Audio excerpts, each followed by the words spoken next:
नमस्कार दोस्तों। आज की कहानी एक शादीशुदा महिला के साथ हुई जबरदस्ती की है और गुनाहगार और कोई नहीं, उसका अपना पति और उसके ससुराल वाले हैं। और आपको इस कहानी का एक्सप्लेनेशन अच्छा लगे तो लाइक सब्सक्राइब जरूर करें। तो चलिए शुरू करते हैं। इस कहानी की शुरुआत होती है लखनऊ शहर से। अरुण को कुछ लोग मार रहे होते हैं। यहाँ देखकर उसकी भाभी कमलेश उन लड़कों को बहुत बुरी तरह से पीटने लगती है। तभी उसके ससुर भ्रमर उसे रोक देते हैं और कहते हैं, पहले पता तो करो कौन सही है और कौन गलत। लेकिन कमलेश कहती है, मेरा अरुण कभी गलत नहीं हो सकता। अब कहानी कुछ साल आगे बढ़ती है। ये लोग अरुण के लिए लड़की देखने जा रहे होते हैं। सास पूछती है, क्या लगता है लड़की कैसी निकलेगी? कमलेश कहती है, अगर भजन कीर्तन वाली हुई तो आज ही शगुन दे देंगे। लड़की का नाम है पूजा, जिसने इंग्लिश ऑनर्स में बीए किया है और वो सबको इंग्लिश में गाना सुनाने लगती है। पूजा सबको पसंद आ जाती है, लेकिन कमलेश को वो समझ में नहीं आती। तभी अरुण कहता है, मैं आपका प्यारा देवर हूँ, और किसी तरह कमलेश को मना लेता है और तुरंत ही वो लोग रिंग सेरेमनी कर लेते हैं। अगले सीन में हमें दिखाया जाता है कि सब लोग जाम में फंसे होते हैं। तभी कुछ लोगों को नारे लगाते हुए देखते हैं। कमलेश पूछती है, किस पार्टी का जुलूस निकल रहा है? सोना बताती है कि हम लोग एलजीबीटीक्यू के अधिकारों के लिए लड़ रहे हैं। ये बात कमलेश अपनी सास को जाकर बताती है और तभी वो देखती है कि पूजा भी वहां नारे लगा रही होती है। कमलेश तुरंत पूजा को लेकर उसके घर पहुंचती है और गुस्से में पूछती है, तुम वहां क्या कर रही थी? क्या तुम्हें भी लड़कियां पसंद है? पूजा मना करते हुए कहती है, नहीं, मैं तो बस उनका साथ दे रही थी। लेकिन कमलेश गुस्से में कहती है, ये सब बंद करो, हमें बहू चाहिए, कोई धरना देने वाली नहीं। पूजा जवाब देती है, आपको कोई आइडिया है दुनिया में क्या चल रहा है?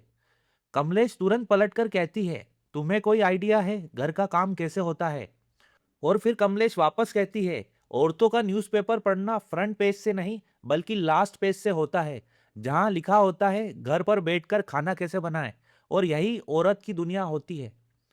फिर कमलेश कहती है, सास के पैर छूकर माफी मांगो और बोलो ऐसी गलती कभी नहीं होगी। लेकिन पूजा माफी नहीं मांगती। तो कमलेश जबरदस्ती उसकी इंगेजमेंट वाली रिंग निकाल लेती है। भ्रमर पूछते हैं, तुमने ऐसा क्यों किया? एक बार फैमिली के बारे में तो सोच लेती। कमलेश का पति विनय कहता है, तुमने जो गलती की है उसे सही करके आओ। लेकिन कमलेश कहती है, मैं नहीं जाऊंगी।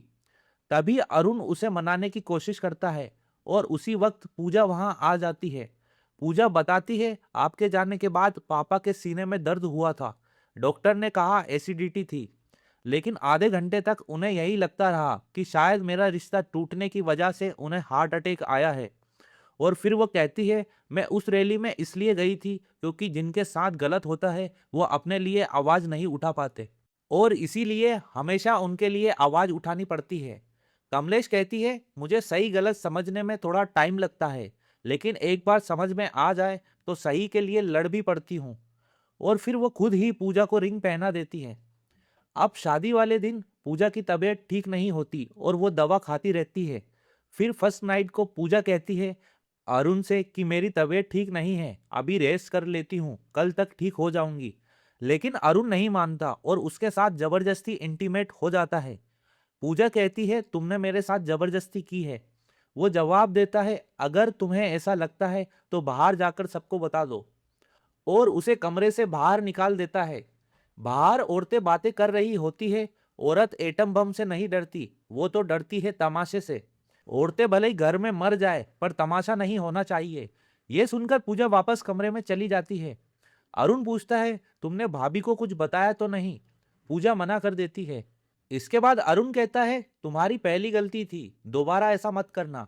और फिर वो दोबारा जबरदस्ती उसके साथ रिलेशन बनाने लगता है। इधर विनय अपनी बेटी से कहता है, तुम दादी के साथ सोने जाओ।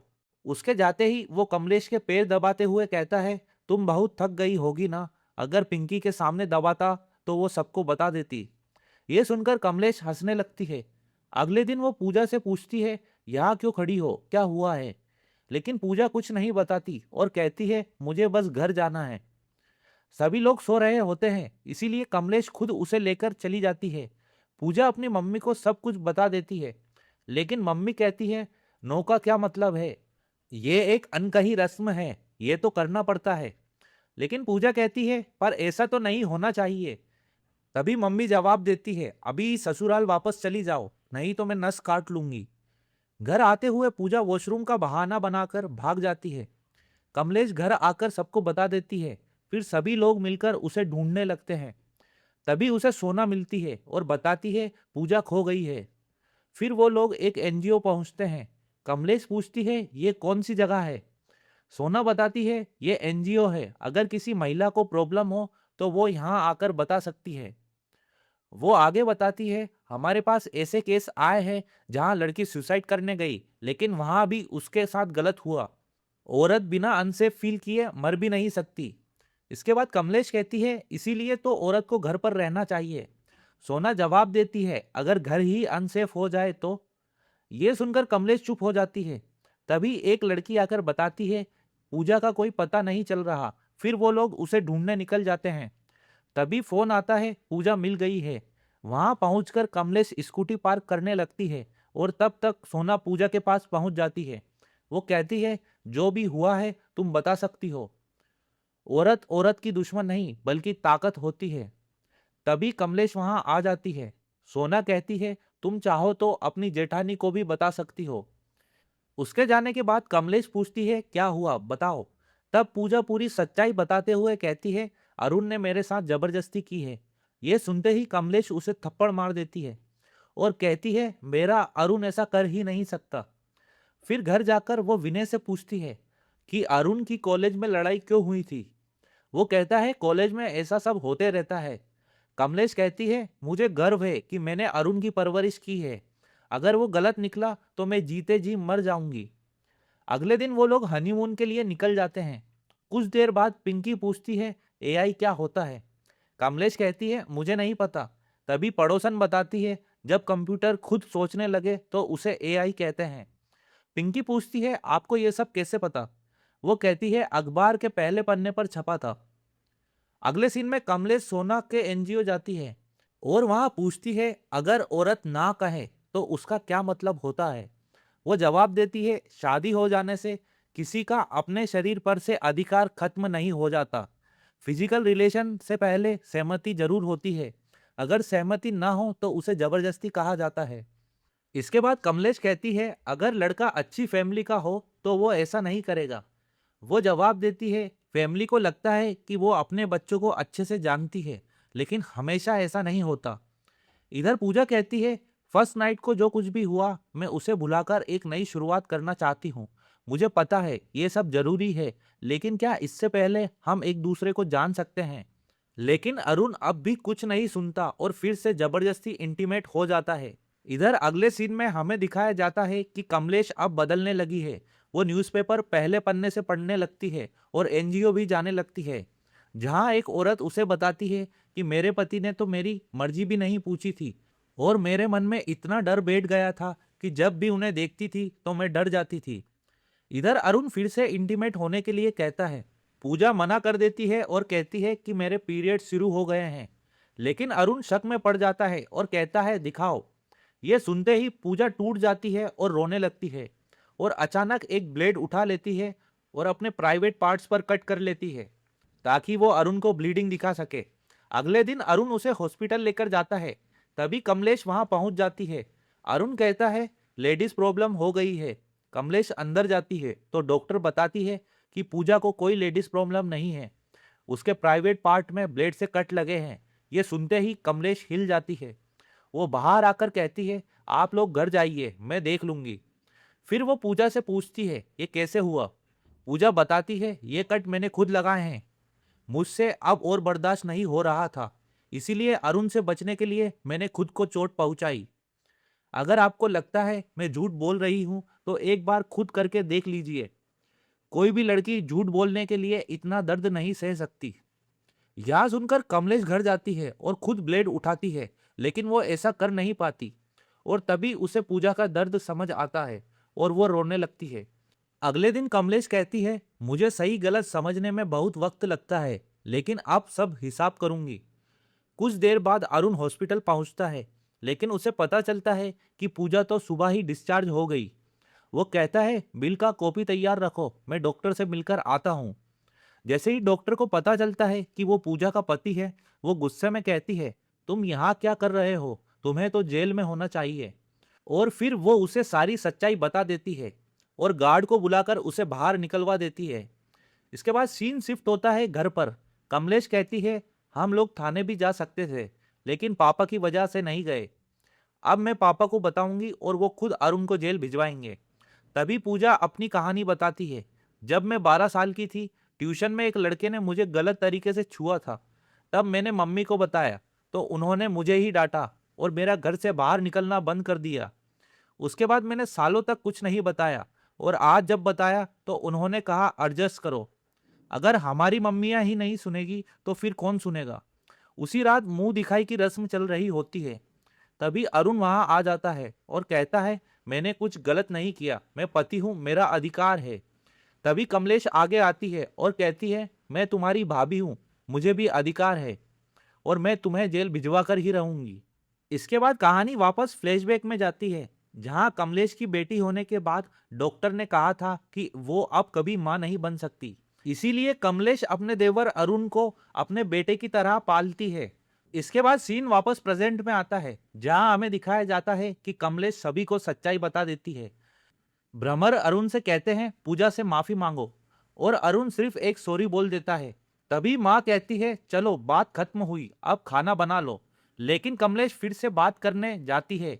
भ्रमर कहते हैं, जो अपराध हुआ ही नहीं उसके लिए मैं अपने बेटे को जेल कैसे भिजवा दूं? मैं अपने बेटे के खिलाफ कभी नहीं जाऊंगा।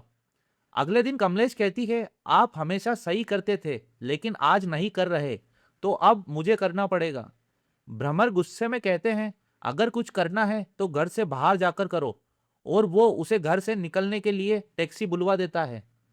इसके बाद विनय कुछ बोलने की कोशिश करता है, लेकिन भ्रमर कहते हैं, ये अभी वापस आएगी और पैर छूकर माफी मांगेंगी। कुछ देर बाद कमलेश सच में वापस आती है और कहती है, मैं नहीं जा सकती। तभी विनय बोलता है, कुछ साल पहले बस में एक आदमी एक लड़की को छेड़ रहा था, मैंने देखा लेकिन इग्नोर कर दिया। उस दिन हिम्मत नहीं हुई और आज भी नहीं हो रही, इसीलिए अब तुम हिम्मत करो, वरना उस दिन मैं टूट गया था और आज तुम टूट जाओगी। ये सुनकर कमलेश अंदर जाती है और पैर छूने लगती है।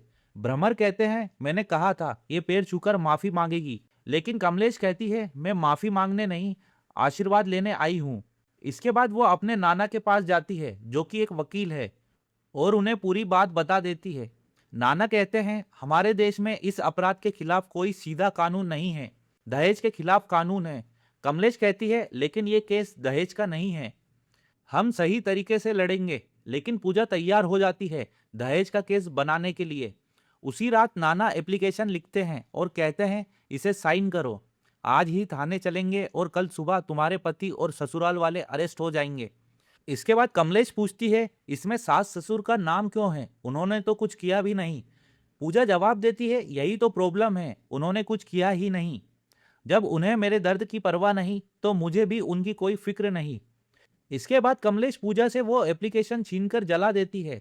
इसके बाद नाना कहते हैं, फिक्र मत करो, हम ये केस ऑनलाइन कर देंगे। कमलेश चुपचाप सब सुन लेती है।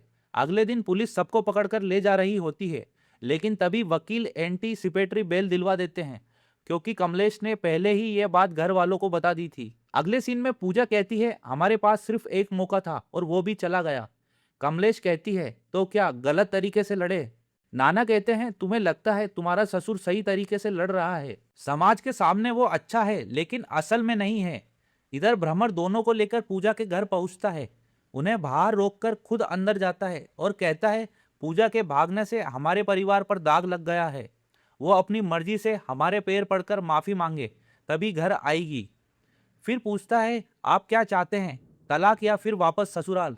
पूजा के पिता कहते हैं, हमने तो लड़की विदा कर दी, अब चाहे कुछ भी हो उसे वापस भेजना ही होगा। ये सुनकर भ्रमर पानी में गोली मिलाकर दे देता है पूजा के पापा को। इधर विनय कार से बाहर आ जाता है। अरुण पूछता है, क्या हुआ? वो कहता है, अब तुम्हारे साथ अकेले बैठना भी सही नहीं लगता। अरुण कहता है, अगर आपको लगता है मैं गलत हूं तो मुझे सजा दीजिए, खुद की बीवी के सामने नहीं तो छोटे भाई के सामने ही सही, एक बार मर्द बनकर दिखाइए। तभी विनय कहता है, बीवी को डरा कर रखने वाला मर्द नहीं होता। उसके बाद पूजा का भाई आता है और बताता है कि पापा बेहोश हो गए हैं। ये बात पूजा को भी पता चल जाती है। वो तुरंत हॉस्पिटल पहुंचती है, जहां उसके पापा उससे कहते हैं ससुराल लौट जाओ। इधर अरुण माफी मांगते हुए कहता है, देखो ना, पापा ने हमारी वजह से ये क्या कर लिया, घर वापस आ जाओ। लेकिन पूजा कमलेश से कहती है, मुझे वापस नहीं जाना। तभी पूजा के पिता लेटे लेटे उसके आगे हाथ जोड़ देते हैं और मजबूरी में पूजा वापस ससुराल चली जाती है। अगले सीन में मम्मी कहती है, हमारी बहुएं घर लौट आई है, कल घाट पर कथा करवाएंगे। इधर अरुण कहता है, अब मेरे और पूजा के बीच सब ठीक हो गया, तो हमारे बीच क्यों नहीं हो सकता? डांट लीजिए, चाहे मार भी लीजिए। तभी कमलेश गुस्से में कहती है, सोच समझकर बोलो, अगर एक थप्पड़ मार दिया तो सारे तीर्थ हो जाएंगे। फिर वो पूजा को अंदर ले जाने लगती है। तभी दादी कहती है, 3 दिन शौक पूरा कर लिया, अब वापस जूते खाने आ गई। पूजा जवाब देती है, आपको तो पता है, पापा ने नींद की गोलियां खा ली थी और मुझसे कहा ससुराल वापस जाओ। तभी मम्मी कहती है, तुम्हें समझ नहीं आ रहा, सालों से ऐसे लोग हमें परिवार परंपरा और ना जाने किन किन नामों पर बेवकूफ बनाते आए हैं।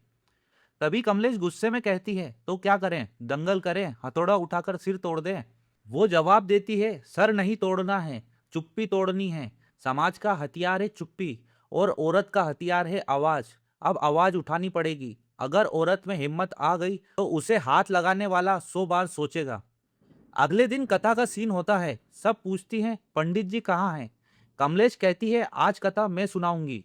फिर वो कहती है, पहले सीता माता, रुक्मणी माता, राधा माता, सभी की अलग अलग कथाएं होती थी, लेकिन आज हर औरत की एक ही कहानी है। पैदा हुई, शादी की, बच्चे किए और मर गई। अब तो औरत के शरीर पर भी उसका अधिकार नहीं, वो भी पति का है। तभी पूजा आगे आती है और कहती है, मेरे पति ने मेरी मर्जी के खिलाफ फिजिकल रिलेशनशिप बनाए हैं, उन्होंने मेरे साथ जबरदस्ती की है। यह सुनते ही सभी लोग चौंक जाते हैं। तभी भ्रमर गुस्से में कहता है, आपके बच्चों के सामने ऐसी बातें हो रही है और आप चुपचाप सुन रहे हैं। वो अपनी पत्नी को इशारे से जाने को कहते हैं, लेकिन वो मना कर देती है।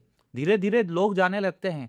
तभी कमलेश जोर से कहती है, सिर्फ वही औरतें जाए जिसे कभी उसकी मर्जी के खिलाफ किसी ने हाथ ना लगाया हो, जिसे कभी किसी अपने रिश्तेदार या किसी अनजान आदमी ने बिना पूछे ना छुआ हो, और जिसे एक पल के लिए भी ये लगा हो कि उसके शरीर पर सिर्फ उसका अधिकार है।